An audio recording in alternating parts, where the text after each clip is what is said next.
Our village was as quiet as a whisper, every day, every night. It was as if silence itself was a rule, one none of us dared break. Not a laugh, not a song, not even the sound of footsteps on the dusty ground was ever heard. For as long as I could remember, this had been our life. We lived in fear of the beast. The elders said the beast was a creature born of darkness, drawn to sound. Whenever a voice echoed or a footstep landed too heavily, it would come. No one knew what it looked like, only that those who made noise never returned. Even the wind seemed afraid to howl too loudly in our village.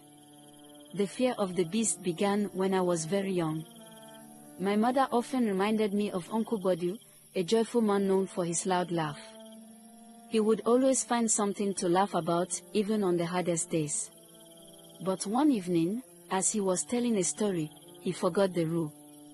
A hearty chuckle escaped him, and within moments, he was gone. Only his sandals and an overturned clay pot remained near the river where he had been. My mother warned me after that. Hold your voice inside, child.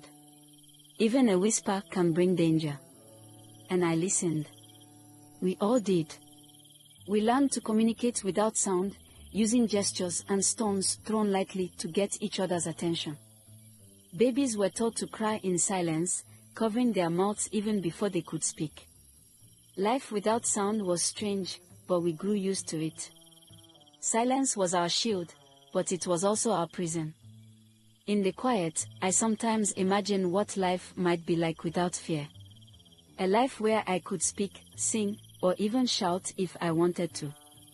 But those were only dreams, locked away in the silence of my heart. Then, one day, a stranger came to our village. The day Uncle Bodu disappeared is etched in my memory as clearly as if it happened yesterday. I remember sitting close to him, listening to his deep, warm voice as he shared a story.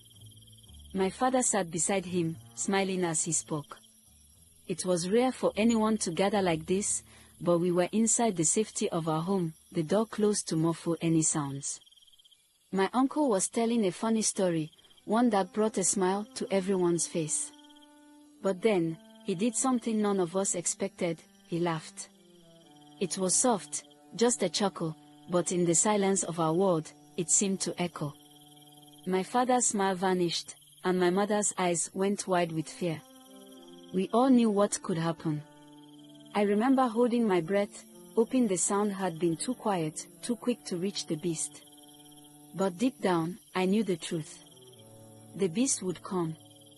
That night, I lay in bed, listening to every small sound around me, feeling each creak and groan of the old hut. I barely slept, and when the first light of dawn crept in, I was still wide awake.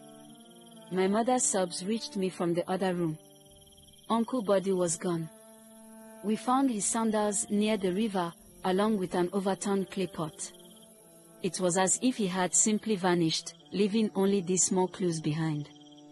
From that day on, our family grew even quieter. My father's smile faded, and my mother's face hardened. Laughter became a forbidden thing, something we buried deep within.